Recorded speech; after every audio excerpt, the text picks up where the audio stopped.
All right, everybody, welcome to another episode of Soft Elbows. This episode brought to you in part by respecting every single weight you put on the bar, Uh, you even know, even the lightweights. You gotta really pay attention because if you don't, they'll get you. They'll Steve, just they'll get you. I wasn't gonna ask, but I was wondering. I was like, did he hit his head on the I sure volleyball? did.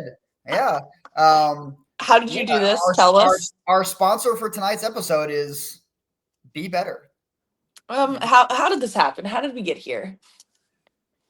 Uh, we got here because I was warming up today, and I had 50 kilos on the bar, and I said to myself, Mm. "Steve, you're a big, strong boy. You've made 50 kilos lots of times. You don't need to lock in yet. You save that. You save that for I don't know, 55 kilos, 60 kilos, something north But of 50 50 is kilos." not locking weight for Steve. Steve's Yeah. a big boy. Turns out, not as big or as brave or Damn. as talented as I thought. The Yorkie's And in timeout. you can't. So I actually, you know what saved me? What?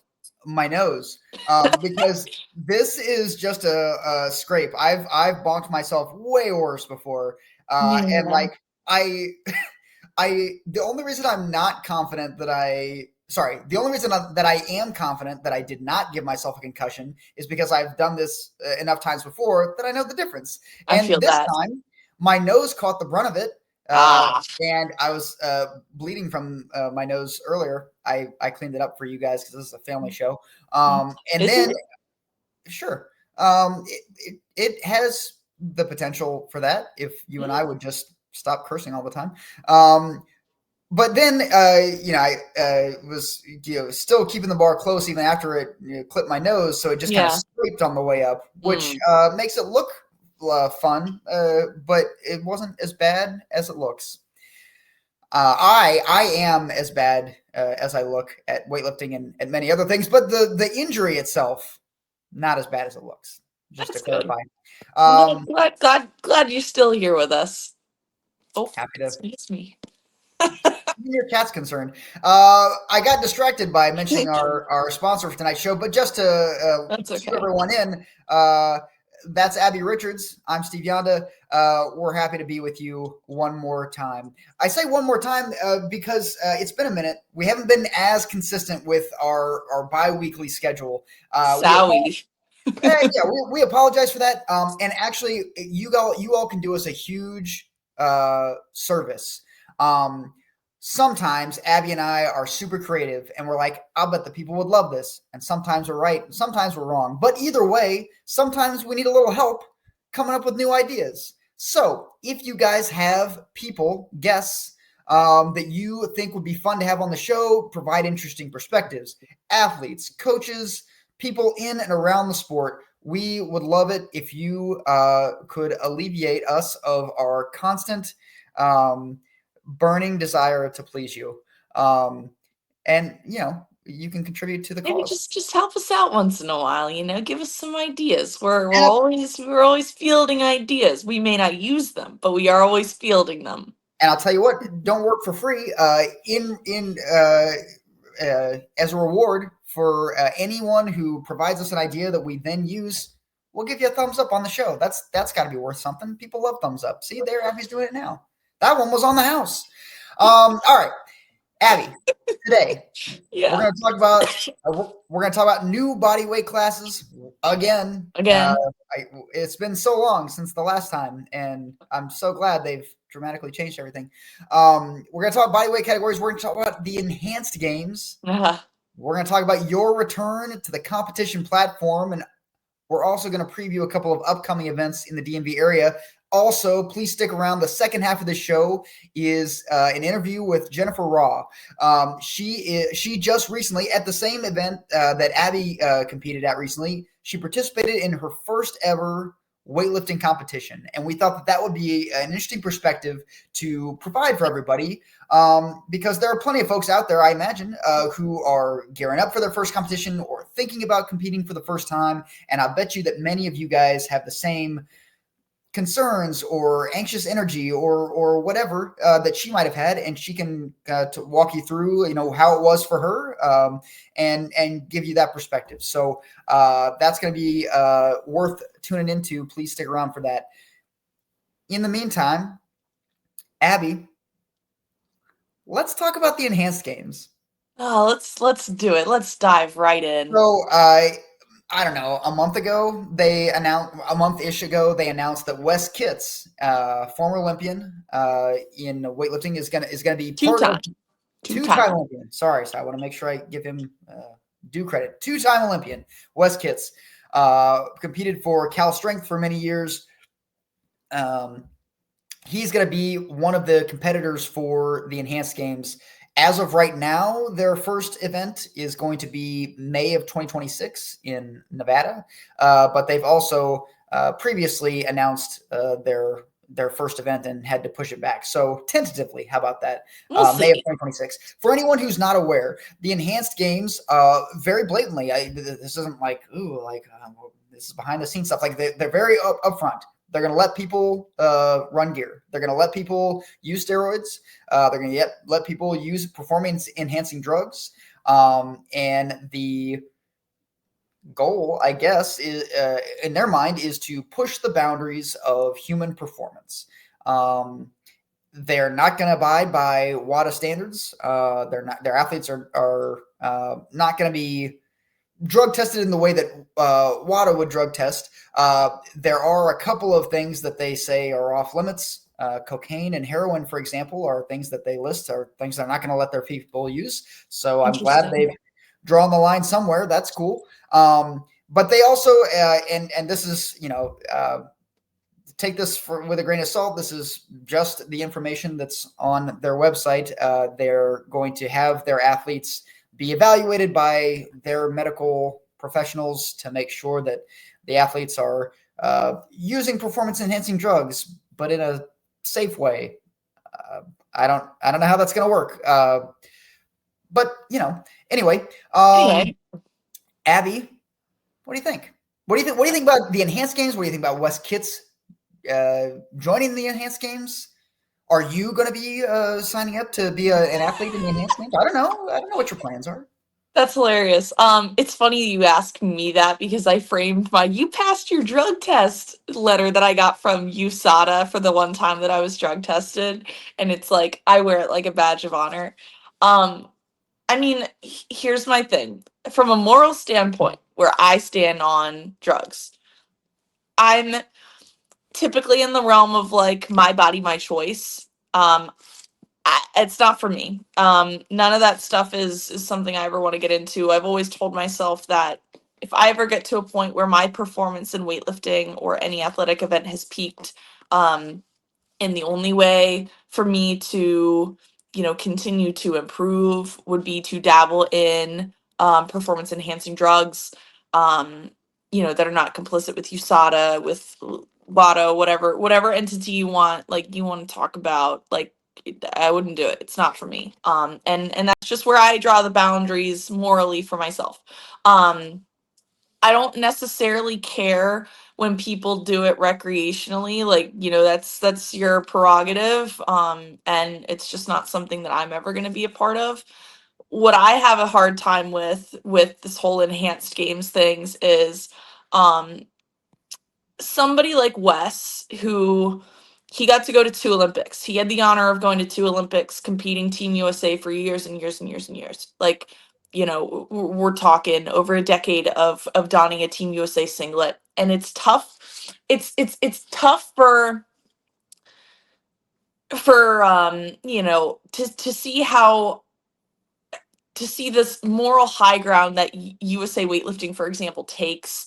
It's like the stance of we don't do drugs, we do it the correct way. And then to see Wes go and do the enhanced games, it's kind of like I think there's two parties that lose credibility here. It makes him lose credibility as you were a party you saw for a long time. And I'm pretty sure he's very open about how this is supposed to be a statement against the system, like just from based on social media that I've seen, that he's making a statement by doing this. But I do think there's, I think there's ripples where I think Utah loses some credibility by him, their golden boy essentially, one of their golden boys essentially signing up to do something like the enhanced games, and it being so starkly in contrast to Yeah. their moral standard and ethical standard when it comes to drugs. Yeah, I think the biggest loser in this whole situation is USA weightlifting Yeah, because people, the common weightlifting fan, not people who are like super online and they're on weightlifting, Reddit. yeah. I mean, like maybe that level of fan can discern between like Wes Kitts used to be with USA Weightlifting and he went to the Olympics as a USA Weightlifting Yep. athlete. And now he has retired from USA Weightlifting and now he's a part of this other thing. I think that distinction is clear to that level of follower. But to the common weightlifting fan, or even more Or somebody importantly, getting into weightlifting. Imagine somebody getting that. somebody getting into weightlifting, somebody who only cares or even knows that weightlifting is a thing once every 4 years.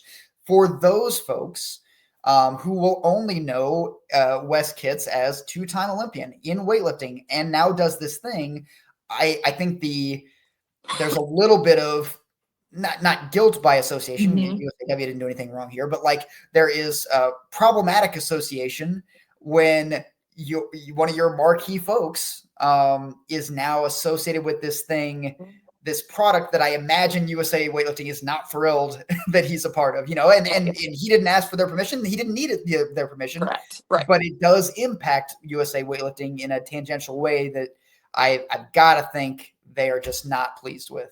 Yeah, Um, Utah's definitely punching air over this.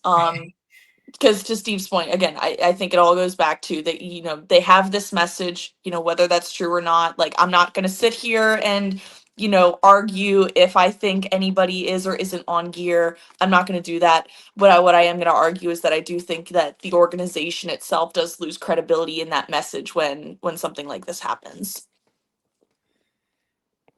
I couldn't agree more. Now, from Wes's standpoint, he's trying to make a statement. I guess I mean, Abby, why not? I will reach out to Each him his and own. I will reach out to him and I will see if he would like to come on our podcast. I will be shocked. I will be shocked if he agrees. But hey, we'll give it a shot. He's definitely gonna see this and be like, "Abby and Steve." Ugh." A, no, he's not. but B, I imagine we are not big enough fish for him. But either way, I if he's trying to make a statement, I imagine this is just me not projecting, but me guessing. I don't know him. I've never spoken to him. Like I would Yeah. imagine that the statement he's trying to make is something along the lines of the system is broken. And by system, I mean the drug testing system Right. from WADA and the domestic systems that we have here to test for drugs in Yeah. competition. Um, Well, but I also wonder, Steve, it kind of begs the question of like, I don't know. I know at one point West was coaching. And I wonder if this is gonna have like any sort of effect on like, if he shows up to USAW events. Like, because typically what happens for those of you that don't know, if you are if you receive a drug sanction from USADA, I'm pretty sure you are also banned from going to any events. So like national events and stuff, you can't be in the back, you can't be around athletes. Like you're not supposed to be training within any gyms. Like I'm pretty sure it's like, it's, that's part of it. And so I wonder if that's going to have any sort of ripples when it comes to those things. I would think so, but I certainly don't know Yeah, I authoritatively know. enough to say. Right. I will reach out to Not a legal JP. expert. I'll reach out Yeah. to JP and see if he can provide us. I mean, not necessarily particular to Yeah. us, but just in general for someone in that situation, Mhm. what would the consequence be?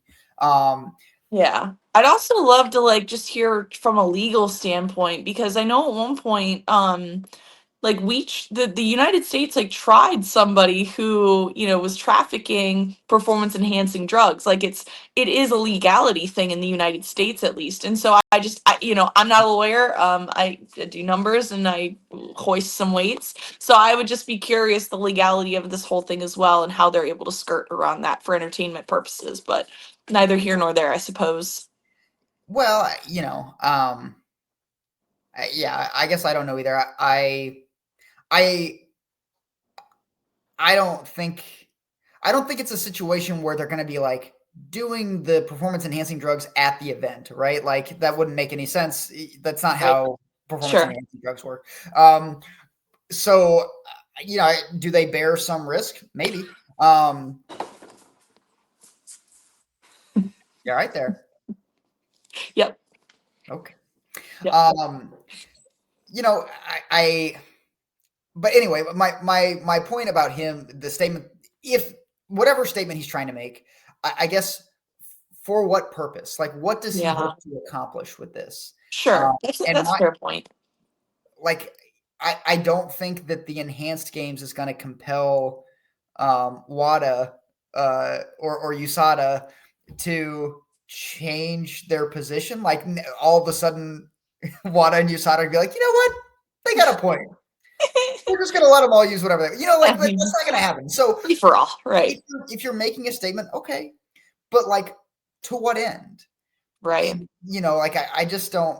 I guess he's going to try to prove to us that it is safe and that there aren't consequences health wise, if not other. But like, that's not supported by research. Like you know, like I wonder if it's less about the safety of it and more of like trying to show that, you know, the competitive level is like I think a common argument for performance enhancing drugs is that like all of the elites are already using them. And so I think he hopes to prove, and I could be mistaken, maybe I'm just off base here. I just know this is a common argument. Like, I think he's just trying to prove that, like, the most elite of the elite are all using. And Jesus Christ, can I show you what's going on right now? you're going to whether I object or not, so you might as well. Yeah, he's just trying to get out. Parkour. Parkour. Get You'll your be fine. cats fixed, kids. Your windows are well insulated. You'll be fine. The odds of that cat getting out of that window are low. Very low, very low. Um, Anyway. I guess that would be a silly point. I don't know how him competing in the enhanced games or the existence of the enhanced games proves or disproves that the elites Yeah. are all using performance enhancing drugs. I don't know how that would make. I guess I'd be surprised if that was his point because I don't know how that would prove that. Yeah. I mean, it's literally just Instagram comments that I've seen passively on the DMV account. So like I'm not following this very closely. So I guess I don't have a very good perspective of what he's trying to accomplish. I think my biggest concern is the ripple effect of him doing it. Yeah. Whether you or I support his decision, agree with his decision or not, the reality is our opinions on that don't matter. But right. What I know is that he's a very notable person. Yep. He represents our sport, whether he's associated with USA Weightlifting or the Enhanced Games, he represents our sport. And everything that he does, other people are going to see, and they're going to make decisions in part based on the, you know, and this is not limited to him. Everybody does this with people that they hold in high regard, right? Like you see someone you respect do something and you think to yourself, oh, I want to model that behavior because I want to get to where that person has been. Correct. And so my concern is that he creates this permission structure whereby people who are less experienced, less talented, less strong, naturally talented, have different like, health backgrounds, and now they're experimenting with other things that I just I worry about the example that it sets more so than I do whatever point he's trying to make or whatever he does with his own body. Like, you know, he's an accomplished athlete, far more accomplished than I will ever be. That's his Yeah, call. no one's taking There's that away from him, sure, but and there's a right. financial incentive for him too, right? They're allegedly compensating these folks pretty well, so good for him for making money Getting this while he can. I money. guess I don't know, but I worry about the downstream effect. Sure. Yeah, that's fair. I think we're on the same page on this one.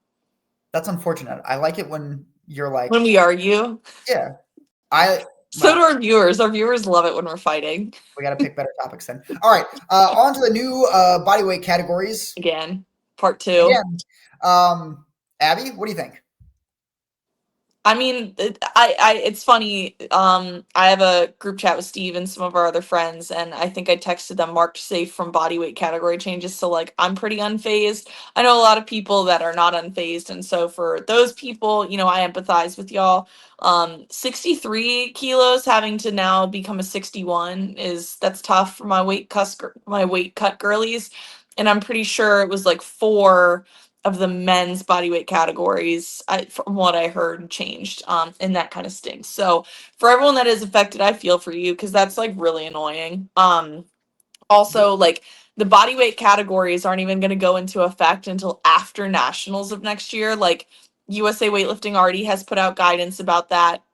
They will all go into effect for AO Series 2 and AO Finals next year. So, like, the Arnold will still be the current ones, and seniors slash all excuse me, Masters and Nationals week will all still be the current body weight categories. And so I do foresee that qualification process starting to get messy for some folks. But I think, by and large, it is what it is. I I see the good that came out of it being that, we get another body weight category for LA 2028. And as somebody who loves watching elite weightlifting, I think it is a necessary sacrifice. I just kind of wish that these things would have been put in place before we changed the body weight categories the first time.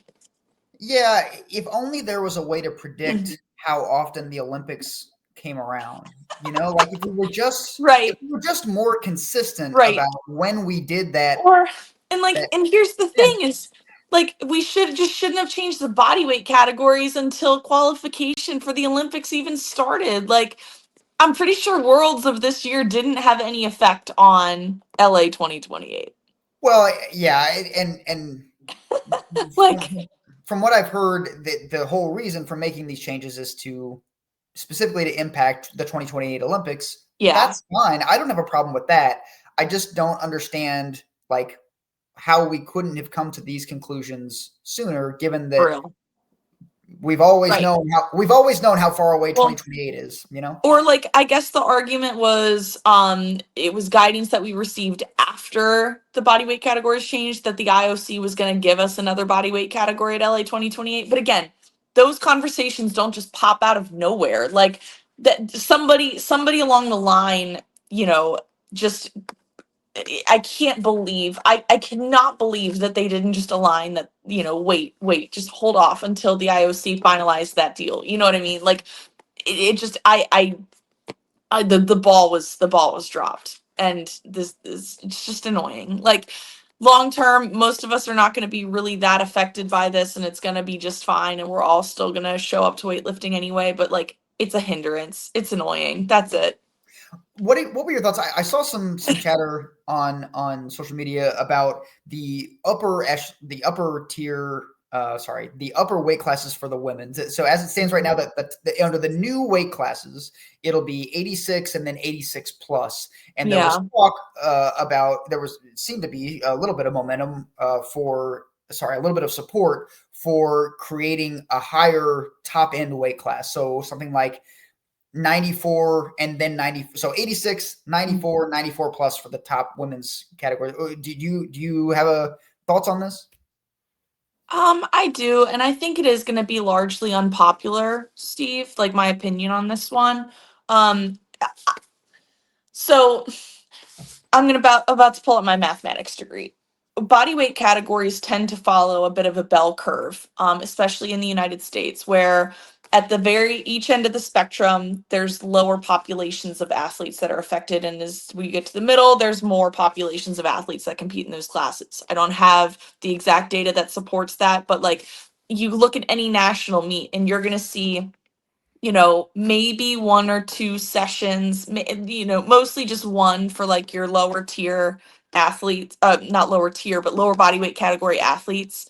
And then as you get closer to 71, you see more and more and more sessions get added. So like, the 63s, for example, always have like, I don't know, like 12 sessions when you go to the Arnold. And so like, I don't think there are enough athletes at the upper end of the um, body weight categories to, I think, justify having another weight category. Like, and I don't totally understand the argument of that people make about why there should be one. But I just don't think that there's going to be enough competition in that category. I think we would be just adding another category and we'd be not really filling it out. But that's just my opinion. And, I'm not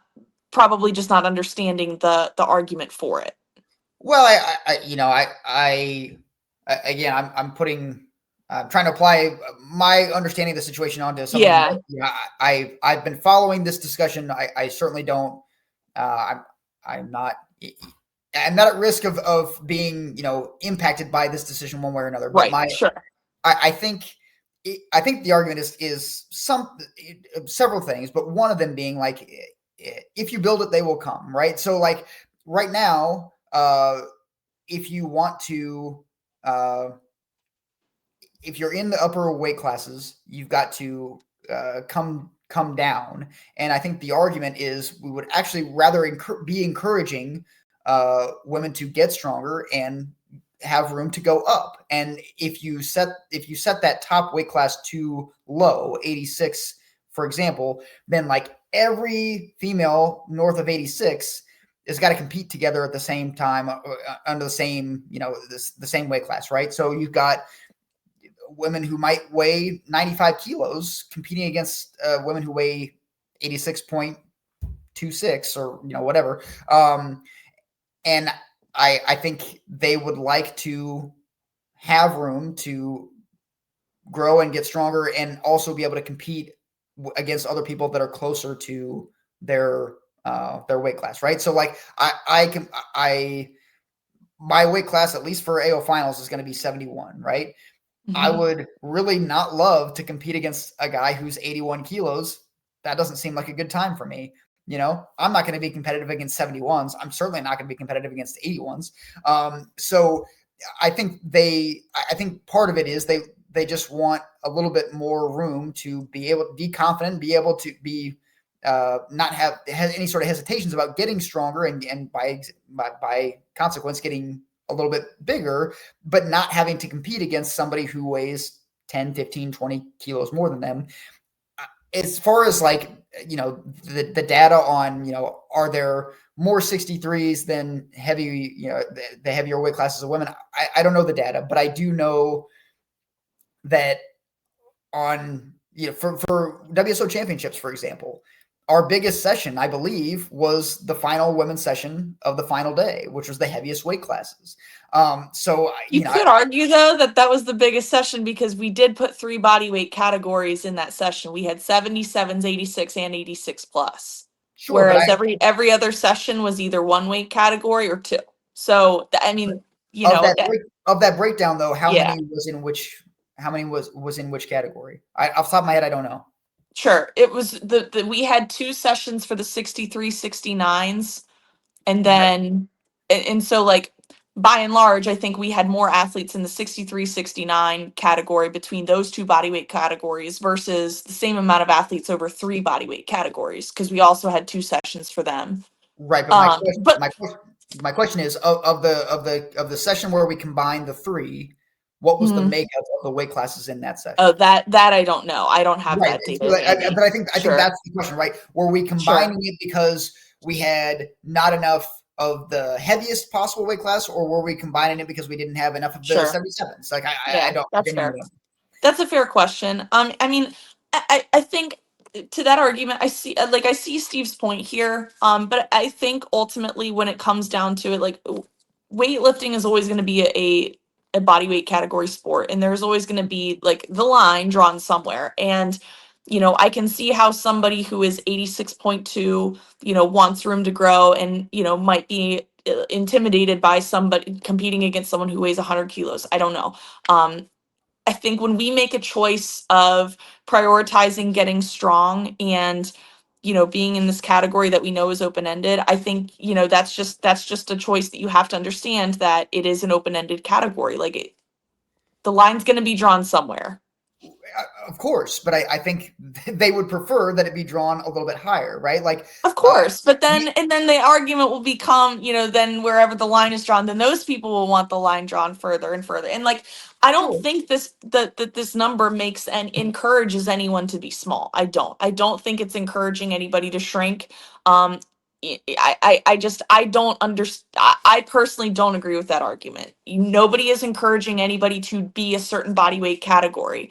I had the choice of either, as a 71, of either trimming back to a 69 or going up to be a 77. It was my choice to be a 69. Nobody said, Abby, you have to lose weight and be a 69. And I very well could still be a 77, and I'd be okay with that too. But like I mean, But I think just I think that's the point, though. I think you had the choice, and I understand what you're saying. They have a choice too, but everyone has a choice. Everyone has a choice in this. right. But my point was going to be, you had the choice to go down to 69 or up to 77, right? Right. Yeah. Right. So your choice wasn't to cut down to 69 or compete in a category where it was 69 plus and you were on the risk of competing against everybody who weighs north of 69. That's a different choice. It's And both that's a people. risk that I'd have to take. Like that, it's always going to be a thing when you have an open-ended body weight category. Like, and if that was my choice, then I'd have to make that choice. Right. But what I was trying to say was that your choice is not the same choice as the folks that are dealing with the situation at the top end of the spectrum. You're right. You both have choices. The choices are not created equals. And I think pretending otherwise isn't fair to the people that are in a different position, right? Like, so if your choice was, if your choice was you cut down to 69 or you've got to compete against everybody who weighs north of 69, your calculus on whether it's worth cutting to 69 might be different. It might be. Maybe you would decide you're going to compete against people who weigh 70, 75, 80 kilos. Maybe you would decide that. Or maybe you would decide, I don't really want to compete against everybody who weighs north of 69, so I'm going to do what it takes to get down to that level. That's a different choice than I have to cut to 69 or compete against everybody who weighs less than between 69 and 77. It's just a different choice. Then maybe I'm just under a different mindset, because like even if that was my situation, like I think I'm just looking at it differently. Yeah, I mean, maybe you would make the same choice. I just think that the calculus would be different. And I think that's one of the points they would make, is they would like an in-between option, right? Rather than having to compete against everybody north of 86, some in-between option would, I think, in their mind, help them kind of navigate the sport. And there's an accessibility argument here, right? Like we want people to do weightlifting. We also, I think you and I share this goal. We want people to compete in weightlifting. And for someone who's trying to get into the sport and is in that range, it might be more intimidating to get into the sport when you've got to compete against everybody north of this number, as opposed to people who are closer to where you are and what you can do. Well, to everyone who was disappointed we didn't argue over West Kits, here we go. There you have it. We disagree on this one. That's all right. Yeah. Perhaps we can poll the people and see what they think. No? Yeah. I haven't done a poll in a while. It's probably a good idea. You can poll. What do you think about the enhanced games? What do you think about West Kits? And what do you think about Steve not being able to compete against anyone who's in his weight class or the one above his or the one above that, the one below his. No, not competitive in any weight class. Like, how pathetic is it that I'm still trying to prance around on stage? Anyway, Abby, recently you competed in a weightlifting competition for the first time since your surgery. Yeah, Yeah, yeah. sure did. You want to tell us about it? Where was it? What was it called? How did it go? Yeah. So we did the Blue Ridge Mountain Classic out in West Virginia. It was hosted by Risk Weightlifting and Sovereign Weightlifting, two of our friends who are they're based out of West Virginia, so technically a different WSO. But both of those clubs are around. Like they come and support everybody, and so I'm always happy to go and support them. And also, it was just a nice weekend away. We all need a little vacation sometimes, right? So anyway, my coach and I went out to this meet. We also brought another one of our members with us, Ethan Wolf. He hasn't competed in a while and he needed a total for qualifying next year. So he came out to do this meet with us. Our good friend Carly DeRose wanted to do this meet with us. And so, and then our friend Jennifer, who you guys will meet in a bit with Steve, she also jumped into her first weightlifting competition. And so, we all got to go out and don the singlets and hoist some weights at this meet. It was a 3-session meet, 2 women's sessions, 1 men's. Carly and Jennifer lifted first. I thought they both did really great. Steve, I thought you did a great job stepping in for their coaches and helping set them up for success. And then Ethan competed in the second session. He did a great job. He PR'd his snatch and he qualified for under 25 nationals. So congratulations to Ethan. Shout out to him for that. And then nothing noteworthy at all happened in the third session, which is when I lifted. And guess what? I did not make a single snatch. And guess what? I then withdrew from the competition. So a very forgettable first meet back. And to anyone who did not like my previous argument, about the body weight categories, you can just shove it right back in my face that who cares what she thinks because she just bombed her first competition back. Take that. I don't.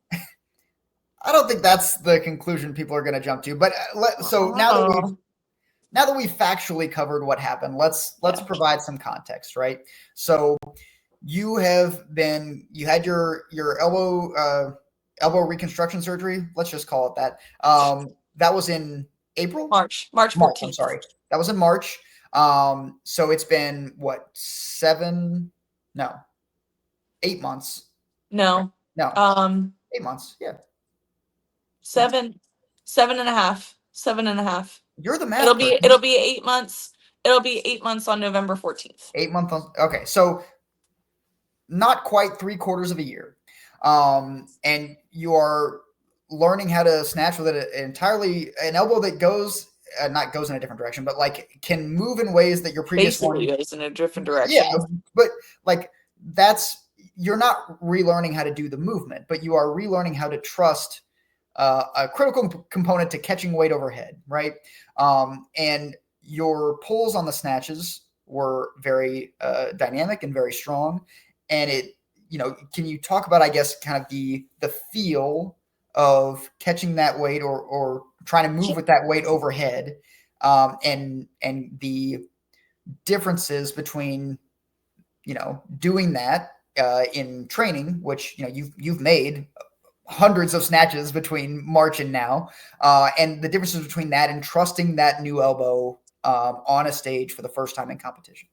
Yeah, so I mean to Steve's point, that's kind of like what's so frustrating and why I'm so like almost flustered about this is that between surgery and now, like I've made leaps and bounds and my coach and I have gotten me back to about 90% of my best ever.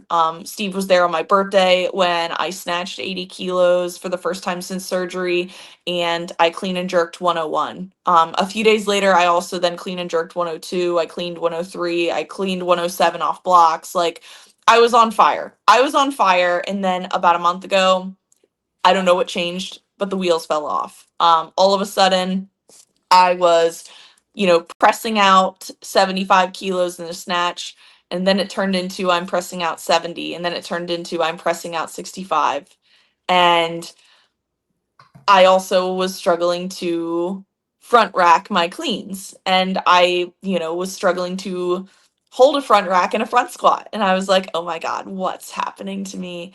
And, it just, what it comes down to is my body is just different. And there are muscle groups that I was using that I can no longer rely on effectively, because we have to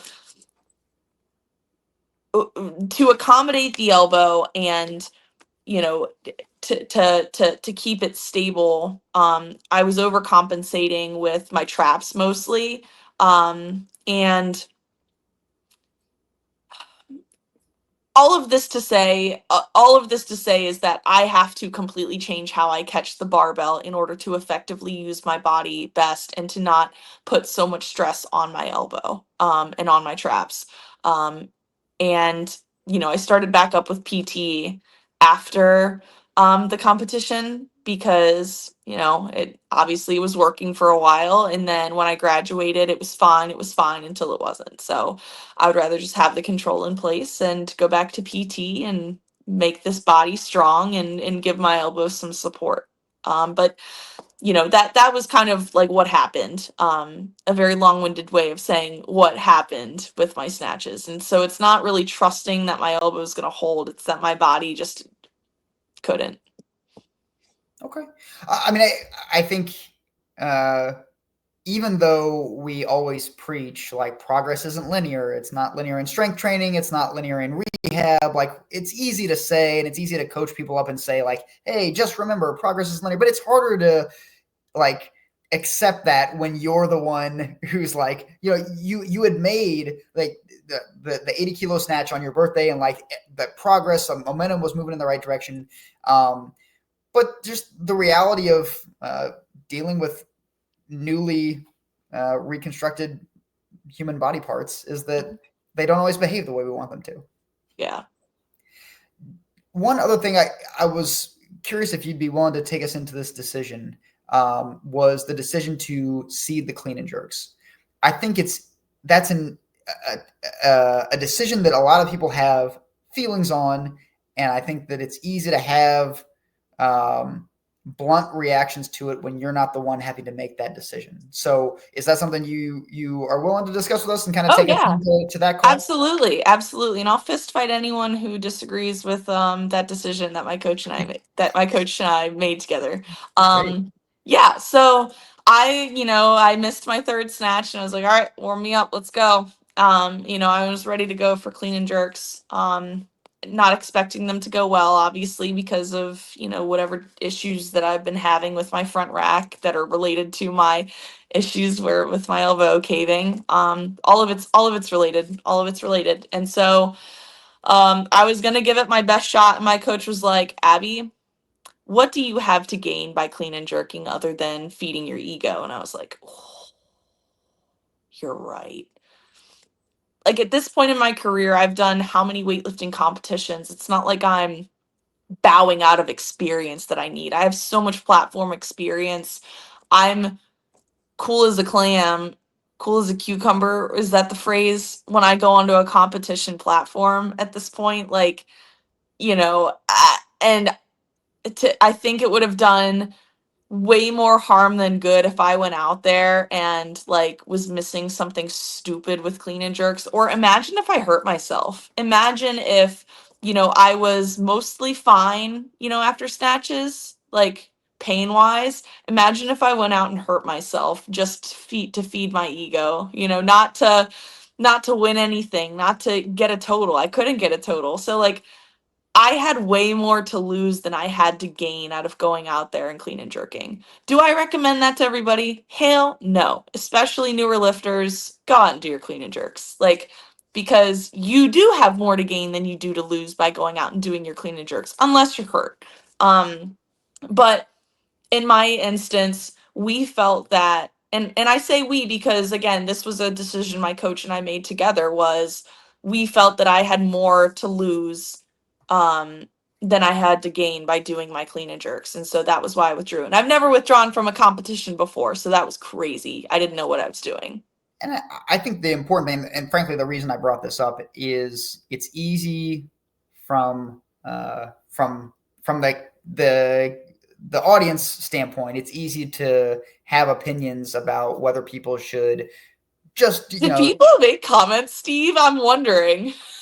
I mean, no one has made comments to me about you. I just know that in general, and I have done this in the past. I know that other people have done this. You hear about, oh, so and so didn't do their clean and jerks, and you have an opinion on it. And, that's fine. But I think the reason I'm bringing that up is there are many different reasons why someone might not be taking their clean and jerks. They might seed it for, risk of injury, or because, your confidence just isn't there, and you know that it's not going to go well. And so maybe that's, it's worth it to you to hold out. It could just be because you're having a bad day and you're pouting. Like it certainly wasn't the third thing, Steve. I didn't pout that entire night. I wasn't suggesting that applied to you. I was just listing options as to why. And I'd also like to point out that we did it the right way. We went up to the marshal table and said, Abby Richards is withdrawing from the competition, and they withdrew me. I didn't just run my clock and, screw everybody. Okay. Again, this was not an attack. I was just No, you're good. I'm just pointing that out because I think that's where a lot of the discourse comes from, is like these people who just leave and they don't withdraw, so like their clock still runs, and it's so annoying. It was, so anyway, my takeaway, that I hope people have is to maybe be more curious and less judgmental when we see people in that position. Yes. And sometimes, as was in your case, the reasons might be valid and well thought out and well reasoned. And in other cases, it might just be because someone was having a bad day and they just didn't want to go through it. And regardless, honestly, it's none of our business. Right. I'm just trying to make a point of having everyone be a little bit. Just everyone take just a deep breath. More empathetic. Everyone have some empathy. Yeah. All right. Anyway. There will be other competitions for you, and they will go much better. And I can't wait to talk about those. Yeah, and I also can't wait for you to talk about Jennifier's great day with her. If you want to go ahead and introduce our guest. Oh, I want to let her introduce her performance. She's earned that right, given how well she did that day. Before we get to the interview with Jennfier, a couple of events that are coming up. We have the Just Strong Open that will be this is coming out. That'll be this coming weekend. And, oh my God! Yeah.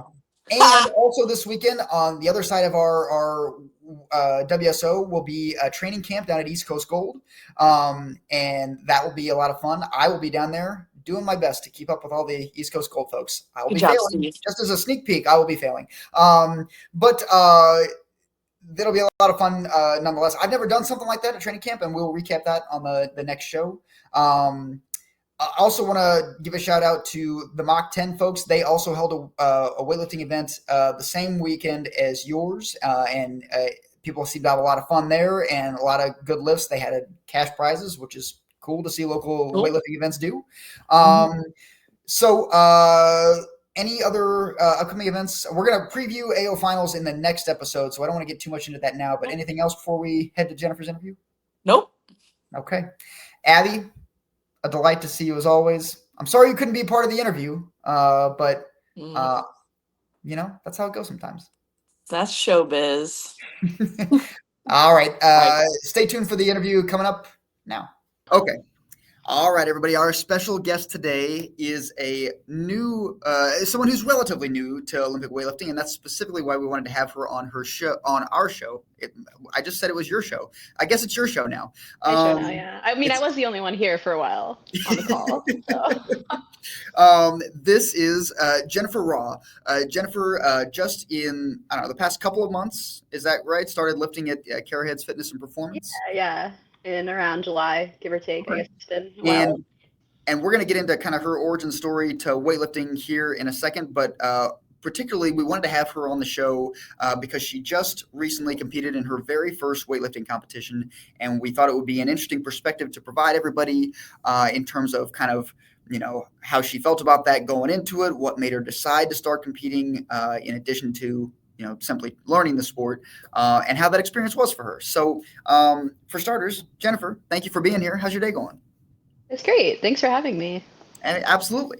Well, let's dig right in. So you started coming to CHFP in July, but had you had any exposure to weightlifting before then? Yeah, I would say I've had mild exposure, I guess, to it. I've done this Kara's 6 week technique course once, if not twice. In addition to, I did CrossFit for the last 4.5, 5 years. So I had an introduction to Olympic weightlifting via CrossFit, which is, I Okay. think, how a lot of people that I've Yeah, of talked to have course. gotten into it. Doesn't necessarily mean it was setting me up for success, but it was an introduction to it. Okay. All right. Well, listen. Well, you got to start somewhere. So what kind of led you to want to go more fully into weightlifting, to kind of transition from? It sounds like previously you were primarily doing CrossFit, and now it seems like primarily you're doing weightlifting. What led to that switch? Yeah, I tried to do this switch a few times actually, so this is just the first successful switch, I would say. Okay. Um, I think it's a combination of like life, my schedule being in a place where I can commit fully. I used to travel a lot for work, so having that is kind of difficult and makes it more conducive to do CrossFit. In addition to, I was really burnt out with CrossFit and I felt really stuck. And I knew that I really liked the weightlifting portion of it. I really like weightlifting, like YouTube and Instagram content and following along with that. So I feel like I dedicate a lot of time in that world. So I might as well just fully give it a shot. Okay. What were Yeah. when you were in CrossFit and you said you always liked the weightlifting components? What were the parts of it back then that kind of drew you to the sport? I liked that, and I guess to preface, it was definitely the thing I was the worst at in CrossFit. It made me so mad because I was so bad at it that I was not getting better. But I liked that out of all of the things, you could put in consistent effort and you would get that back. I guess like you could actually see in terms of recording yourself and seeing your technique improve in addition to getting stronger. Okay. I'm one thing you said I'm very intrigued by. You said you liked a lot of the online, the YouTube, the content. Like, Yeah. who were your like back then? Like, who were your go-to sources for learning things, picking up things about weightlifting? Yeah, I still follow a little bit like those people, although I'm not as much on social media. I really liked, I don't know if you know who Zach Tellender is. Yes, I know Zach. Yes. I really like his channel, his like old weightlifting content. I watched like every single one of his videos. Okay. All right. What about his videos kind of spoke to you? I think it was like no nonsense, and interesting, just kind of lifting and chatting and being social and talking to new people Okay. and digging into like weightlifting as a sport and kind of its like lore. Okay. The lore of weightlifting. Yeah. So when you decided that you were in a place where you both wanted to take weightlifting a little bit more seriously and you could just based on life circumstances, was there a period where you were trying to decide between, different places to go, or did you always know that you wanted to come train at Kara's if you had the opportunity, or how did that play out? I thought a lot about this because, as you know, I commute all across this earth, I feel like, to make everything work. But yeah, my initial experience at Kara's was really, really great. And I knew that it was a community that I wanted to be a part of. It just felt really good. And I found myself wanting to spend more time there, which is a good thing to have in a gym that you're paying money to go to and a community that you're being a part of, right? Sure. I had thought of a few other options, but this definitely outweighed all of them. And I don't really regret my decision. Okay. Despite Brian Leung continuing to also go Yeah, there, your perseverance is impressive. That's what we admire most about you. You started off, you were just going there for group coaching initially in July, right? yeah. Was there? How did your I guess I don't know. How did things progress from there? And at what point did you start considering, like, maybe I want to start competing in weightlifting, or at least try a weightlifting competition? Yeah, group coaching has been really good. It's been a good introduction to just getting better and having that like personal feedback. And I think a thing that I struggle with is wanting to fully commit to something if I'm not already good at it or perceive myself as good at it. Maybe that's like it's something a lot of people struggle with. It's like, well, maybe I should wait to do a competition or I should wait to do X thing until I'm good at it. But that's not, there's a disconnect there. So I think I talked to a lot of people and their advice is just do it. Just if you're interested, just do it. You don't have to be a certain level, have a certain skill level. And this is probably the most common roadblock, if you will, to getting people across that threshold and getting them to do that first competition, right? Is they have in their mind, they have this like, oh, I have to be at this level before I can compete. When you first started like doing weightlifting, more consistently, had you like pinpointed in your mind, like, did you have that, like, what was that arbitrary like level for you? Like, I want to be able to do X before I should or can compete. Did you have something like that, like pinned down?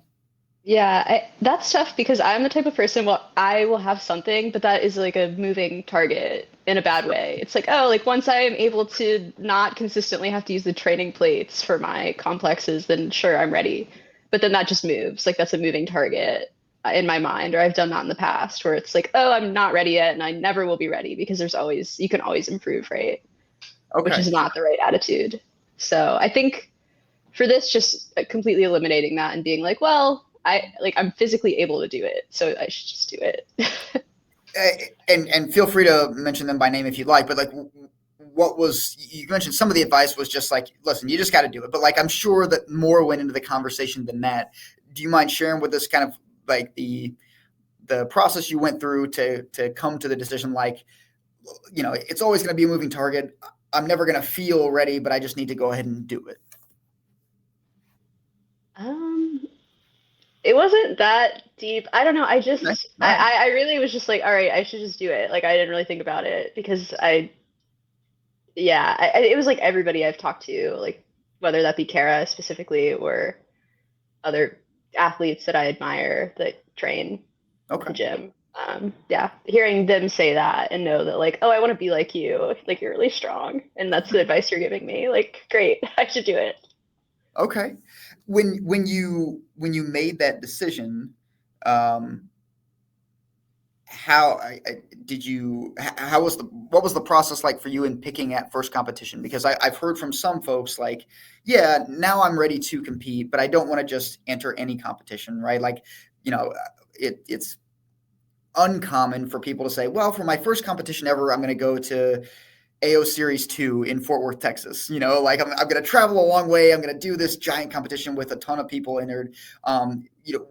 Was there any like how much thought went into what your first competition was going to be, not just that you wanted to start competing?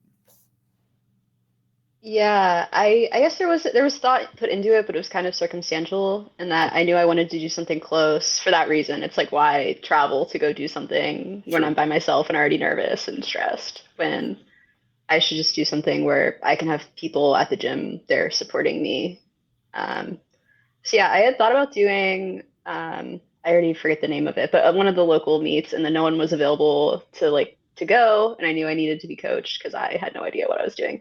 So when Kara told me that you were available for the West Virginia competition, I figured that's a good opportunity. And it's not too far. Yeah. That's usually how it goes. You aspire for something greater, and when that doesn't pan out, you're like, well, Steve will do. Like that's how most people end up with me running them at meets. So you came out and did the meet. This was the same weekend. Mach 10, I think, was the other meet. That was the other one. Yeah. And that one was a little bit closer. But to your point, there were people from CHFP who you train with, who you knew. Carly DeRose went out there and she competed. Abby Richards, who has trained at CHFP a couple times. She also competed. So there was a little bit of that familiarity. Familiar faces, which was very, very nice. Yeah. Okay. So that kind of went into it. So you sign up for the West Virginia meet. I don't remember how long exactly before the meet you signed up for it, but like 2 weeks. Like 2 weeks. All right.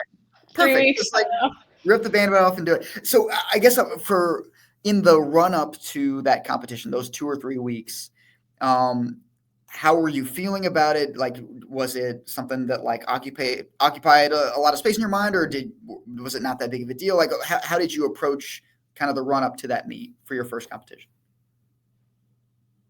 I think it occupied some space in my mind, which makes sense because I care, but it wasn't consuming. Like I was just going to continue doing the training that I needed to do, and I was excited, but I wasn't super nervous. Like it was going to go however it was going to go, as long as I put in the effort that I know I could. Because one of the things that you told me, if I remember correctly, this was essentially a train through meet. Yeah. So I wonder, and you may not even know the answer. This might be more of a question for Kara or somebody else, but like, do you think it helped that your first meet was a train through meet and it wasn't something where like, in addition to it being your first competition, it was also something that like, from a programming standpoint, they were peaking you for? And there's like, for many people, I don't know if this is necessarily true for you, but there's like, we put these expectations on ourselves, like, oh, this is the end of a 8-week, 12-week, 20-week block. And I've put in all this work, and now there's like, I gotta like have this specific payoff, this high number or whatever. Do you think it helped you any that it was not just, but it was a train through meet that there weren't necessarily additional expectations tied to? That's a really good point. I hadn't thought of it, but that probably did make a big difference in the fact that, yeah, I did a few, like, I modified my training like a week and a half before, but otherwise it wasn't anything too different. And yeah, I'm like halfway through my cycle that I'm on now. So I wasn't in like a spot where I'm like, oh, I should be like hitting PRs, which is not, Yeah. I think that helps that like, that wasn't my goal. I wasn't trying to do something that I hadn't already done. Okay. In addition to already doing something that I haven't done, which is competing. Just right? one thing that you haven't done. Also, yeah, like we have levels. Sure. I think that's a good point, that it probably, for someone that's new, and especially someone that hasn't been doing this, new to the sport, hasn't been competed, it was a good way to do it, so that I didn't really care what numbers I hit, as long as I did them, as long as I hit them. Okay. So when it came to things like, how to prepare, like, what do you eat the day of before you weigh in? Like, learning about like, how is this process going to go on the day of the meet? Like, were there people, I imagine Kara is someone you had a conversation with, but were there people or resources that you kind of used to prepare yourself for what this was going to look like, given that you were kind of entering it somewhat blindly?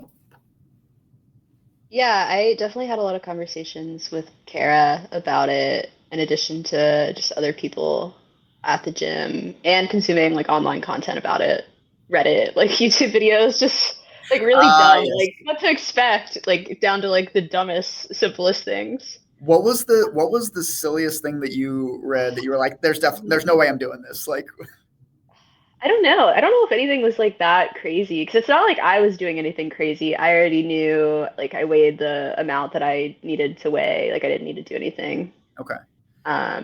crazy. I just wanted to remain consistent. And for me, like getting sleep is like my biggest struggle. So just making sure I was getting the sleep that I needed was really all I worried about, and drinking lots of water.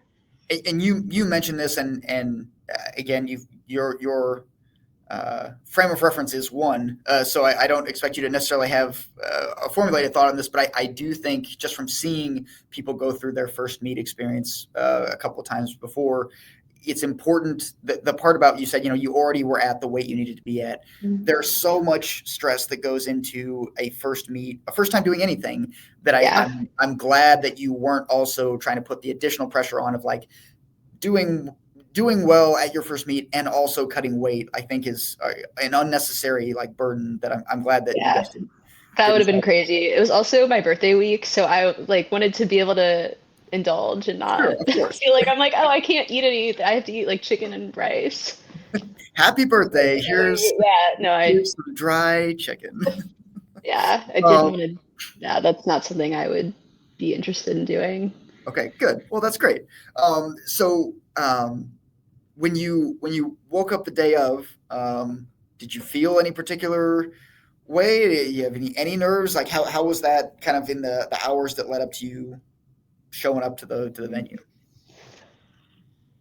I definitely was nervous. I get nervous about everything, so maybe that's just a normal thing. Everyone gets a little nervous. I was nervous, but And it was like a good nervous, like excitement nervous, not like a I'm gonna throw up nervous.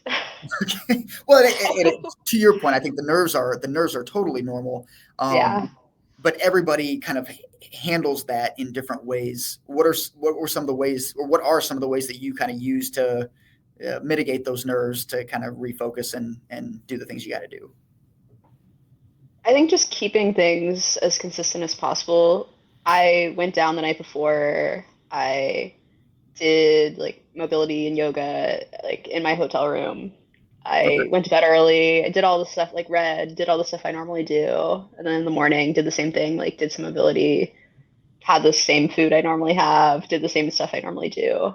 Okay. And that kind of helps with nerves, just keeping Are everything the same. are you a superstitious person? Do you have like you got to wear like these No, clothes, or like do like no, eat this food, or like whatever? no. I don't. There's probably something I do that I'm not thinking of, but for the most part, no. Um, all right, so walk us through. You get there. Anyone who's never been to a weightlifting competition, the weigh-ins for each session are 2 hours before the start of the session. So you get there, you weigh in, whether you're cutting weight or not. Everybody's got to weigh in and have an official weight. You give your opening declarations for your opening snatch, your opening clean and jerk, and then you wait, and then That's you the just worst part. yeah, I wanted to ask you about that, because I'm sure. Let me start with this before I ask that question. What was your athletic background like? In addition to CrossFit, we mentioned that, but like Yeah. pre-CrossFit, what was your athletic background? Not a lot. Really? No, I mean I played softball, but you don't have to really be in shape to play softball, in my opinion. I mean some people are. Some people are, don't get me wrong, but I was not. I was not in shape. And then I like got into bodybuilding in college, so that's kind of my background. It's just bodybuilding and some Okay. running.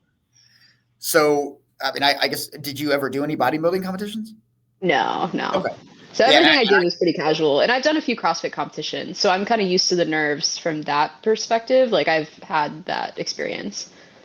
but for the waiting part, like I know I've Yeah. a long time ago in a galaxy far, far away, I did a handful of CrossFit competitions. There's no weighing in. You just like Yeah. your session starts here, and now we're ready to go. And softball, I imagine, is the same. Like the game starts at You 7. just do it. Yeah. We're starting at 7. So how was the wait? Because the weigh-ins, they don't take that long. You're done 15 No. minutes after the start of the weigh-in, and then it was like an hour and a half, and you just gotta like. It was a long time. Yeah, I don't like just sitting around. I don't like just hanging out, as you know. I think just distracting myself and was good. Like I read for a little bit, I listened to music, went for a walk. We did notice you went for a walk, and I just don't think that's that crazy. oh, I don't think it's crazy at all. The worry part for us was, is she coming back? You were Now I'm like, gone. I'm walking home. I'm gonna go for a walk, and then I don't know, 40 minutes went by. We were like, should we? I don't. Did something happen? Do we need to like go send a search Yeah. party? No, that was really nice.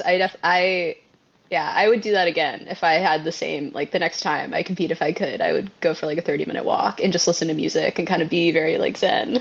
Okay, all right. So, what is your music choice for like competition day? I guess, or at that point, maybe like I don't know if it changed throughout the day, but like in the waiting for everything to begin part, what kind of music were you listening to?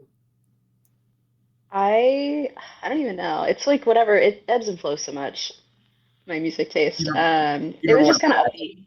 Like it upbeat? was just upbeat. Yeah, something that's like upbeat, high energy, I guess.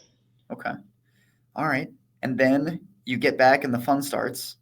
Yeah, I actually get to not sit around to start warming up, which I will say that part was very different. The fun part, the next part was very different than what I've experienced, and that I literally just did what you told me to do step by step, A which was coach's very dream. nice. Like I will say your advice of just being like, okay, like you're gonna do this next thing and you're not gonna think about any other things. Like you're gonna do this one thing was very helpful as someone that likes to like get ahead of myself. And it's not just you, it's all of us. Like we all like, because understandably, like you show up to a meet and you're thinking about that first competition lift. Yeah. And you And care a lot. Like yeah, everyone cares a lot. So that's like a sign of like you want to do well. You don't yeah, invest time and energy and money to not do what you think absolutely. is your best. But yeah, no, it's a for most people, it sounds like maybe not so much for you, but it's a difficult thing to just like know that if I put maximal focus into the very next lift and then do that over and over and over again until I get to the opener, that's going to put you in a better position to succeed than if you're like you're taking your first lift, 35 kilos or whatever it is, but you're thinking about that like that opening attempt. You're not maybe like priming your body in the ways that are optimal. But anyway, so I'm curious. You've been doing weightlifting now for several months. You've done probably at this point hundreds of reps of snatches and clean and jerks. Did doing those movements, I guess we'll start with the snatch because that's where we're at. Did warming up in the snatch, did it feel different on, because it was a competition day? Did you notice any like differences in the way your body moved or how you were able to control like, whatever while warming up for the snatches? Or did it just feel like any other time you've warmed up with them? No, it felt pretty similar, and I think that's just because I was trying to keep everything the same as what I do every day. Okay. Well, that's pretty cool. I've heard from folks that like it, and I've experienced this, that it just like, the way it feels in training is not always how it feels on game day, and that whether that's due to adrenaline or nerves or all of that. But you seem unfazed by that, which is uncommon and a great trait for you to like hold on I to. mean, it happens. I feel like it happens. Every once in a while, even when I'm training, like I do something and I'm like, oh, this feels really bad. This is off, and then the whole day is bad. So it's just trying to avoid that like mental shift. Okay. All right. So walk us through. I want to walk through each of your lifts because I think that one, there's only six, and two, I think it's like a drama in six parts. Like each lift seems to be, its own like saga. Might be too dramatic of a word, but like did you experience that? Like each lift was kind of its own deal, or did it all just kind of blur together? I think a lot of it blurred together. I was just like, I think Carly said it. She's like, yeah, I just like maybe it was someone else, but maybe it was Carly. Like you literally just black out. All right. Well, maybe this won't be as fun as I was hoping. The first one I remember. I remember the first one. I was like, I just have to do this. Like if I can just do this one thing, then everything else is gonna be fine. When you were sitting, so again, for anyone who hasn't done a competition or been to a competition, there is the warm up area, which is in a separate space from the competition platform. And then when like you're really close, you're like one or two lifts out, you'll sit in some chairs that are right off stage of the competition platform. When you got to that point, what was going through your head? What was going through your mind, especially for that first lift? I definitely was like, oh shit, like this is. I was a little nervous, right? Like I don't want to do something, and yeah, you only have 6 attempts or 3 attempts for the snatch, so you don't want your first one to be like you just to do something weird for no reason, which is entirely possible. Did you worry in that moment, like, what if I forget how to do this? Yeah, literally, it's like, what if I just do the wrong thing? I would love if you would have. I mean, wouldn't have been great for you, but it would have been funny for me if you'd have gone out there and I don't know, like bicep curled the bar. I just like did something entirely random. I was like, oh, this isn't right. Jennifier's out there doing a jig. I don't know who thought this was a dance competition or something.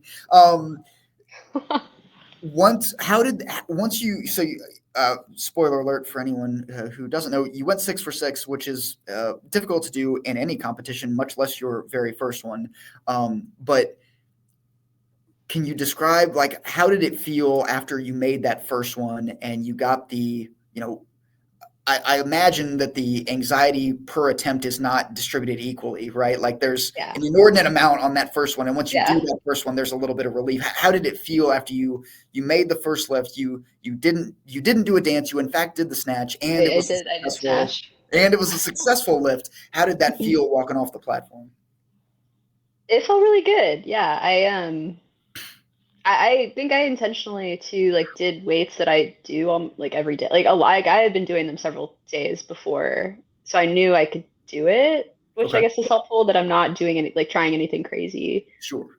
But yeah, once I made the first lift, it was just like okay, like moving on. And how did making that first lift impact maybe the confidence or Yeah. the oomph that you went into those next two attempts with? It definitely improved it a lot. Like I think had I not made it or done something weird, it would have felt weird. But yeah, making it, I was like, oh, I can do this. Like we're doing this. Okay. That's literally Yeah. it. I'm like, okay, this is like, I think you just have to tell yourself, you're like, I'm gonna do this now. Like this is going in I with the expectation. You say that cavalierly, and I love for you that is your like I promise you, and I'm speaking from personal experience, it's not that way for everyone. Or you're like, I'm just gonna go do this now. Like last night I was at training, like I'm just gonna go do this lift, and like my brain wouldn't let me take the bar off the floor. Oh, Like I've been there. I've been there. So it was a good um, feeling. Like I've definitely had training where I'm like, oh, I can't do this. Like my brain is like, we're not doing this today. So all it right, was. so you make the second and the third snatches as well. You got to And I be think I feeling followed myself for all of yeah. them. I think that Yeah. helped that it was so like in quick succession. I did not have any time to think about it. I didn't know what weight was even on the bar until like they put it up there. I was like, okay, this is cool. And I that's interesting I that had told you, yeah, I had told you what I wanted like ahead yeah. of time, what I had thought, and then kind of a little judgment on your part. And so you and again I know I'm asking you to give perspective on something you had a small frame of reference for, but you liked that you were following yourself. That was kind of helpful in kind of helping keep the nerves at bay. You don't really have time to like think about the nerves because it was time to start gearing up for the next lift. Is that accurate? Yeah, Okay. yeah. And it's not like, I guess for me at least, I know if you're lifting really heavy weight, it's very like physically demanding. But for me, like in comparison, I think to my general strength, it's not really as physically demanding. It's just like Okay. mentally taxing. So like getting Cool. it over with in quick succession was nice. So I didn't have Okay. time to really think on it. Okay. Cool. Now, when the snatches were done, you went 3 for 3 in the snatches. It's time to start switching gears for clean and jerk. Um,